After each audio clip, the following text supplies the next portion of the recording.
Hey, what's going on? I want to talk today about B3 journaling and specifically like why are we journaling? What's the component of this B3 process and why we do journaling? So, journaling is one of the most important things for really capturing our best thinking and being able to externalize that thinking on paper and really helps to supercharge our personal development in a way, but also our ability to be productive and ultimately reach our goals. And it's the way that we bridge the gap between our inner wisdom and tangible results on the outside world. So, our inner wisdom, what we experience inside of our being, and then being able to take that out into the world. I like to think of it almost as a self care morning routine. I want us to look at boosting productivity, at empowering ourselves to unearth breakthroughs. And I find the problem is in that in such a fast paced world that we live in, our inner and outer landscapes often seem really disconnected,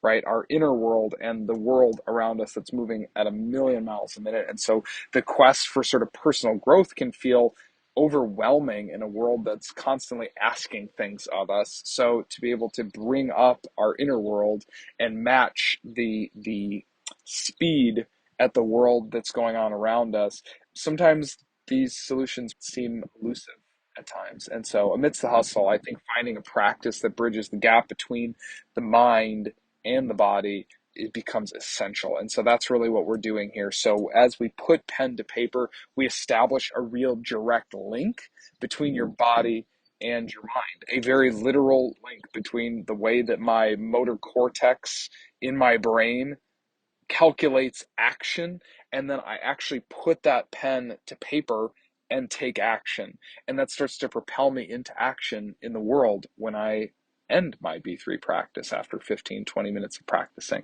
And so again, by handwriting, by hand, we activate multiple brain regions simultaneously, which are going to imprint our learnings again on an even deeper level. And so obviously the benefits, there's enhanced learning. So there's the tactile movement of writing that activates the brain, strengthens our cognitive processes, and boosts our ability to absorb the information. But then also there's associative thinking. Writing signals to your brain that information is important, right? Which leads to enhanced associative thinking and forming new neural pathways, new neural connections. And then finally, there's unconventional insights. The act of writing prompts our brain to produce these really unconventional solutions and insights by bringing together ideas from disparate parts of our brain, right? And forming new connections. It's called autobiographical thinking, where our brain goes into, again, the I don't want to get too sciencey, but the default mode network of the brain. And we start to pull together these different pieces of information.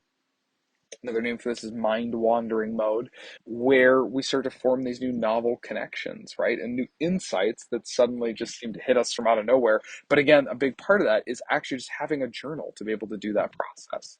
And so obviously we've been doing this. This has been extensively studied by science for decades here, the power of journaling versus just simply typing on a computer or typing on our phones, right? And so it also has a profound impact on memory retention and learning as well. So our ability to remember these new insights and then to retain those as we move forward into the world. So I want you to take this into your world today. That's it for today. I want you to start imagining, if you can, having a journal with you and starting to actually process your world in a more analog way at times, because we find that especially if you're really ambitious, especially if you have huge plans for your life and for the work and impact that you want to do in the world, that we find ironically those who slow down to speed up are the ones that actually are able to do what they need to do and what they want to do in this world. So that's it for today. I'm so excited to be here with you, and I can't wait for the next video. I'll talk to you soon.